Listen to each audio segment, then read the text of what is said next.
How's that? No good.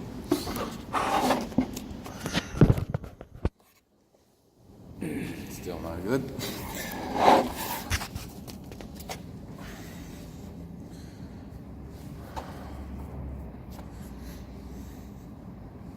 That should do. I look way taller than you there.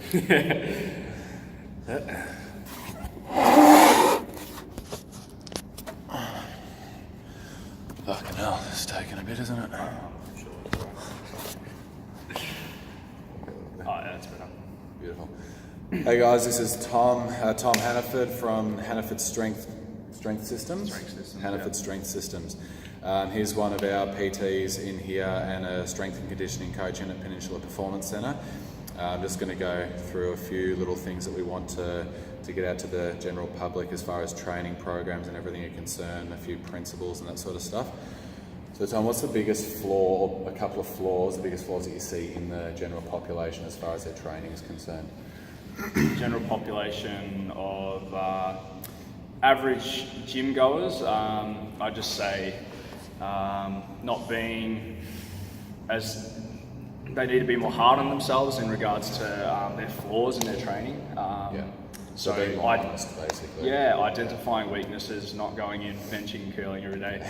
Identifying weaknesses, working on those weaknesses, like you don't want to go in and do single leg banded hip thrusts like I do before I squat. Like I just want to get under the bar and squat and max out every day, but it's obviously not optimal. So identifying weaknesses in your body, working on them, strengthening those weaknesses, working on stability and things like that.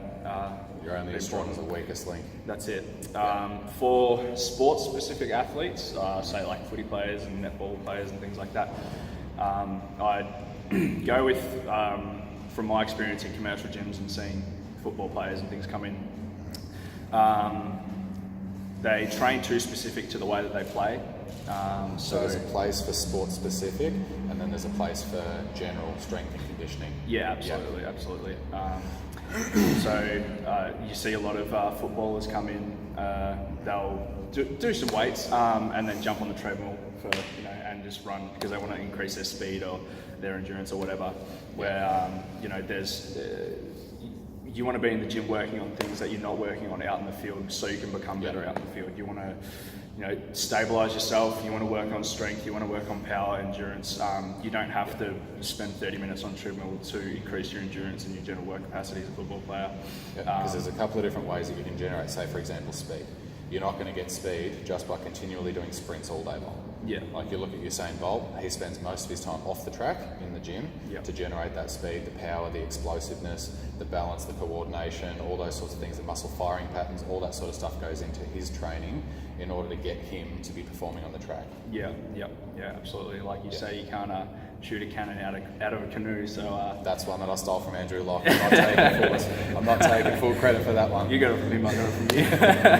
Share the knowledge around.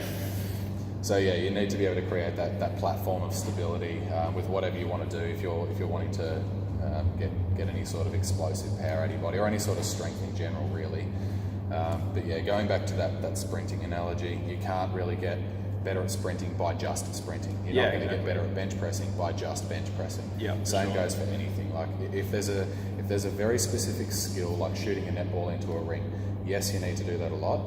But there's also other things that you can do as well to make sure that you're honing that movement pattern and stuff like that. Yeah, absolutely. And one thing that I've been preaching recently is the biological laws. There's the law of specificity and the law of accommodation. Specificity meaning your training has to be specific enough to translate into whatever you want it to translate into.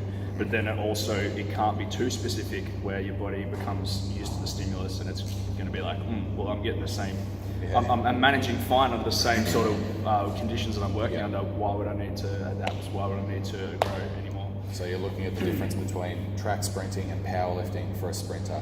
Powerlifting for a sprinter is not going to get you explosive power. It gets you strength, but power is a very, very different thing to raw strength as well. So the strength from a powerlifter's perspective, even though it's called powerlifting, which is kind of weird, it's just a strength sport. It's a grind. Nothing is very fast in it. You want to try to go fast, but it's not a fast, explosive sport. That sort of training is not going to directly translate to To me, being able to run sub 10 or sub 11 in a 100 meter sprint, it's going to make me more durable. So my muscle is going to be a lot more accommodated to being able to produce more power. But you need to train that power specifically.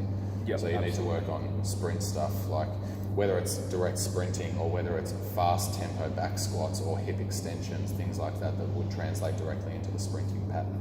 Yeah, for sure. There's so many different ways to throw variations into things to where they can then translate and improve you into whatever you're wanting to improve, whether it's sprinting or powerlifting. Yeah. So with your training, you've been doing a lot of different stuff as far as you've been doing some power stuff, even though you're doing powerlifting, so a pure strength sport. You've been using accommodating resistance, like with bands and things like that, to be able to push through or look at the power arc and make sure that it doesn't dip off, to make sure you're always increasing that muscle capacity of contraction. Yeah. So I've been throwing some bands on my squats, benches, and deadlifts, just to break through any sort of strength plateaus in my lifts. Working on that, my strength, speed strength. To sort of change that force velocity curve and work through any plateaus and work through my speed. But then I also go through variations of bench, variations of squat, deadlift, like say for the squat, box squats, front squats, pause squats, changing up the tempo in the squats, like slow negatives. So it's not just bench, dead, squat every day.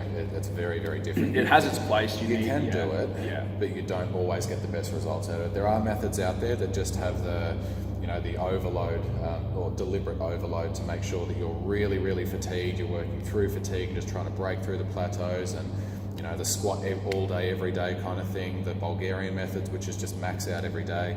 They do have their place, but realistically, you need to be on a lot of artificial stimulants to be able to accommodate for that sort of stuff as well. So absolutely. when you're looking at athletes, you really need to take into account what their goals are as well. For sure. That's pretty much why you opened up Hannaford Strength Systems. Yeah, absolutely, and that's what we do here at Peninsula Performance Centre. We not everyone has the same goals. Everyone's got different abilities, and we accommodate for that. We tailor everything to needs of the person, because every athlete you work with is going to be different. You can cookie cut programs and palm them out, and you might get some results, but that's not what we're all about. With the cookie cutter programs, you will get results, especially if you're a new athlete. You've never really done any sort of strength and conditioning before. You're definitely going to get results, but you can get results from getting an 8 kilo kettlebell and holding that all day long. You're just going to get stronger. Very easy. They do, it's great being a newbie because you just get awesome results really, really Finally quickly. Go back in time. Great, wouldn't it? PVs come few and far between, unfortunately. But with the cookie cutter approach, it only really works for a certain demographic of people. So if you're looking at, say for example, with Olympic lifting mass strength, the Chinese weightlifting program, that works for the Chinese, but it only works for the Chinese. And if you can't move like them, if you don't have the same limb lengths, if you don't have the same torso length, that program is completely rubbish for you. Same sort of thing with the Bulgarian squat program or the Smolov program. If you can't already squat 200 kilos on the back squat, you shouldn't even be able to spell Smolov. Simple as that. It doesn't work like that. You may be able to get results, but you're going to be sore as hell. Your hips will be sore, your knees are sore, your back's sore, your ankles are sore. You shouldn't be sore in joints ever. It shouldn't happen. That's not a normal thing to be happening. What was your biggest flaw when you started training? I think this is probably going to be the same thing with every dude on the face of the earth. Too much bench. Nah. Bench and lies. If I had to pick just one flaw or two flaws, I'd say it was just too specific. So like we went on before, not enough variation in there. So was this for powerlifting? That was the first thing you got into? Yeah. So, when I started, it was just throwing around dumbbells in my shed for football to work with my footy skills. Once I started working on strength, it was just too specific, like squat, bench, deadlift all the time, just increasing weight each week sort of thing, which obviously is not ideal. Again, work short term, not long term. It's not reproducible all the time. It plateaus off very, very quickly. One thing Steffi Cohen actually just posted on Instagram, it was long-term consistency over short-term intensity. Which, 100%. If you don't know who Steph Cohen is, look her up. She is an absolute beast. She just deadlifted 4.4 times her own body weight. And she's got a lot of trolls saying, oh, but it's sumo. Who cares if it's sumo? I can't do it. And she just deadlifted more than I ever could, so kudos to her. Sumo's cheap, right? Yeah, so I see a lot of that sort of stuff up in the clinic as well. The Muscle Mechanics is my clinic upstairs inside Peninsula Performance Centre. You see a lot of guys just doing, and guys in particular, we're very simple creatures really. We want big biceps, big chest, and that's really about it. A nice cut six-pack. Very rarely do you see people who are very well-rounded, especially when they're a typical athlete as such. Doesn't really matter what sort of athlete they are, they're always going to, or they tend to want to go down the one route where they think that, say, deadlifts are going to give them the best results, and they might get good results initially from deadlifts, so they just hone in on that, and that's all they ever do.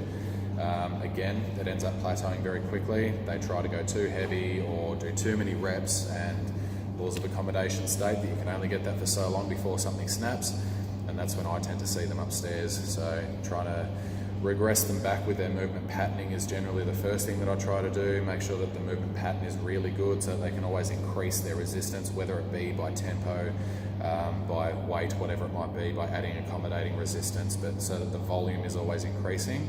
If you're increasing volume, there's 101 different ways to do that as well. You can slow down the tempo. So say for simplicity's sake, if you're benching 100 kilos, you do one bench press at 100 kilos, that takes you 2 seconds. You've got 2 seconds time under tension. If I then get you to do a 60 kilo bench press and do that for 5 seconds, you've just got more volume put through your pec, more volume of weight put through your pec, because of the resistance has been on the pec for longer, which gives it a bigger stimulus to either grow or get stronger, or a combination of the two, depending on rep scheme and everything. The idea of powerlifting specifically is, so say you've got maximal strength lasts for roughly 4 seconds in an athlete until, if you go over that threshold, then you're going to fail the lift. So we're trying to expand that maximal strength sort of threshold, where expand it by, not much, not by a few seconds, but maybe half a second, maybe 3/4 of a second. But that's massive in a lift. That feels like an eternity when you've got a lot of weight on your back. Absolutely, yeah. So we put in work to try and expand that maximal strength sort of output so it can last longer. And this is basically how you're going to be different from every other coach. It's just you're trying to put in principles which will apply across every different method, not just going through methods, because anyone can pick out, say, a conjugate method for powerlifting, or West Side barbell. They're not cookie cutter, they're very, very specific for a certain type of athlete, but you can't just give them to everyone. But the principles apply across the board. You can apply principles to every single method and it doesn't fail. So I'm guessing that's how you want to differentiate yourself between other coaches. Yeah, I'm trying to take bits and pieces from various sort of the big names like Boris Chico, Louis Simmons, who's one of the founders of Westside. Yeah. They're all that I've really covered at the moment, but I'm trying to expand on that, taking a few bits and pieces from their sort of principles. Like you said, methods, they can work for a bit, but principles are something that they're consistent, they're foundations for training. So I'm trying to establish some really good ground principles that I can work with from there. Your next one to look up is Paul Check. Paul Check, I've heard a bit about Paul Check. I'll have to look into him a bit more. Very interesting dude. He's a little bit cuckoo, but he's very, very strong. And he's got the head of a 65-year-old and the body of a 20-year-old. He's jacked as. I think I've only ever seen him in t-shirt. So. He looks maybe quite I small. He's not small at all. Yeah. He wears t-shirts that are very, very big. Yeah. Okay. So Tom Hannaford from Hannaford Strength Systems. Come down and check him out down at either PPC or look up his Instagram and Facebook profiles. Awesome. Thanks, guys. Cheers.